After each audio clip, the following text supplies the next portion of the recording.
Hello, hello, everybody. Rachel Bogle here at the WMBF First Alert Desk. Happy Monday. A lot of stories to get into for you, so let's go ahead and get right to it here, starting with this one. So we're learning some new details now about the arrest of this man, a now former Horry County phys ed teacher. So 50-year-old Aaron Musick was arrested on school grounds this past Friday after fellow personnel at Waterway Elementary School claim he was exhibiting, quote, concerning behavior. That led them to notify Horry County Police. So officers came and then reportedly found him in possession of a controlled substance. So Musick had been on administrative leave since his arrest. Again, this was this past Friday, but earlier this afternoon, a spokesperson for Horry County Schools says he submitted his resignation, which the district accepted. Jail records indicate he's facing 2 drug charges, including distributing, selling, purchasing, or manufacturing crack cocaine or possession with intent to distribute near a school. He's now out of jail after posting a $25,000 bond. We'll let you know what happens next with this one.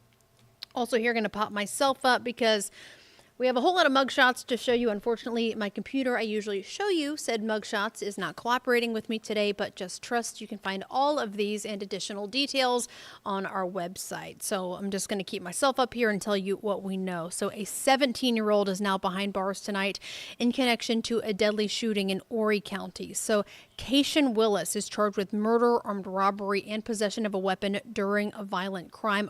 Arrest warrants claim he tried to rob 18-year-old Devorius Mack Jr., then shot him. This was on March 2nd along Lucas Bay Road in Conway.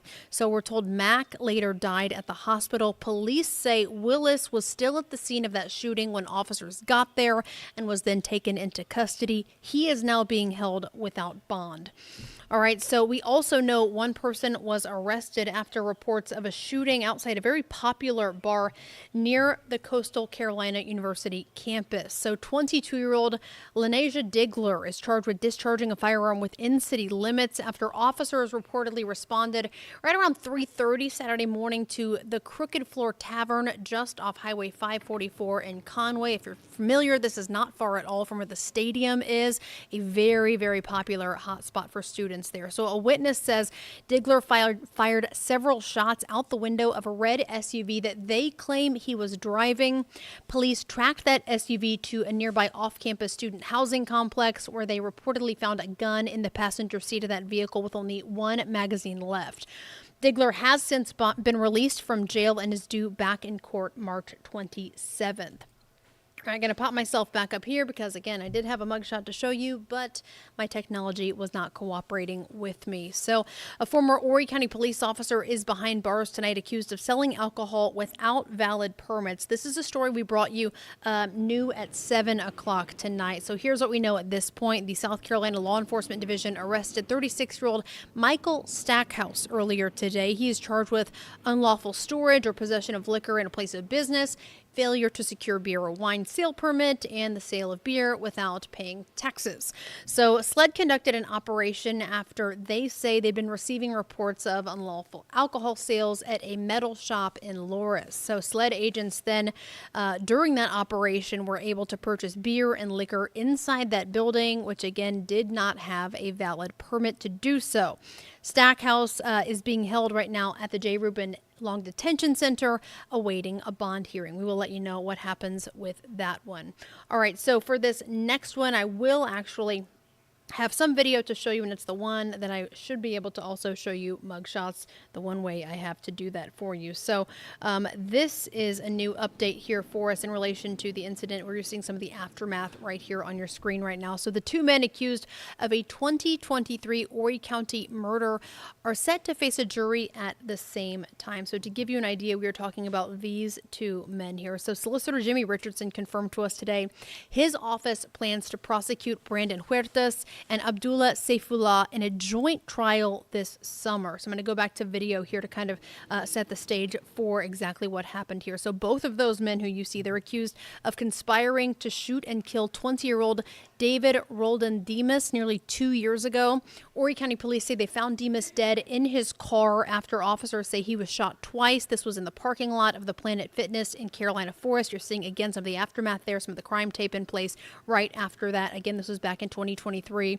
Solicitor Richardson claims Saifullah was the gunman, Huertas was the getaway driver, and their joint trial is set to begin June 2nd. So we will let you know what happens with that one. All right, going to pop myself back up here for this next one. And tell you what we know in this incident down in the South Strand here. So we now know a man has been arrested accused of deliberately setting 3 fires in Georgetown County. So the South Carolina Forestry Commission says they arrested Wendell McDaniel last week on 3 counts of arson. So the commission says he set 3 fires along Deep Creek Drive about 6 miles southeast of downtown Hemingway. So officers say they actually found a soft drink bottle containing kerosene and a rag that smelled like kerosene near one of the fires he is accused of starting. Also, they say a truck registered to McDaniel was seen on surveillance video in that area right around the times the fires started. Records show McDaniel remains in jail tonight. If convicted on all 3 counts, he faces up to a $15,000 fine, so $5,000 on each charge, and up to 15 years in prison. Again, 5 years on each charge. They're giving you a total of $15,000 and 15 years in prison. Again, that is if he is found guilty on all 3 of those charges. All right, so before we talk about what is new at 11 and specifically talk about some of those updates when it comes to the wildfire in Carolina forests as well as burn ban, let's talk about the fact that after this very much needed rain today, we are looking good for the rest of the week. But first, though, we have to get through another round of scattered showers that we are expecting overnight tonight. So really when a lot of us will be sleeping, and you know what? Seeing some of these downpours today, that was really what a lot of us had been crossing our fingers for, to help out those fire crews working so diligently out there in Carolina forest. But again, for the rest of you folks that are maybe trying to make some plans this week, it really is looking good for you. So once the rain clears out, that's going to make way for some more beautiful spring-like weather through the rest of this work week here. As you can see on that Grand Strand 10-day forecast here on your screen, not too bad at all. So over the next few days, we're looking at highs in the low to mid 70s inland, low 70s to upper 60s near the beaches. Plenty of sunny skies and dry conditions again through the work week. Not really seeing more chances for rain or storms kind of entering the picture again until Sunday. So really it is a perfect week to get out and enjoy it if you can. All right, so as I said, getting back to what's new at 11, specifically touching base on the latest with the wildfire in Carolina forest that we've been following for you for over a week now. So we do have some good news here. Crews are making more progress in what's now been a 10-day battle to get that 2,000-acre wildfire under control in the Carolina forest area. So the South Carolina Forestry Commission confirms the fire is now at 60% contained. So that is a 5% increase. We've been sitting at that 55% for a little while now, and that increase is partially, of course, thanks to the brush removal that crews have been doing that you just saw on your screen a moment ago, and hey, maybe some help from Mother Nature with these downpours today. But I mean, they have been working so hard. Truly, what a credit to those crews. So it is important to remember, though, a fire's containment level only really refers to the percentage of confidence those flames will no longer spread, and the blaze along Covington Drive is still really a long way from being fully controlled or fully extinguished for that matter. So you will continue to see activity there while crews continue to work in that area, and that'll be kind of like playing the long game here, trying to get this thing under control.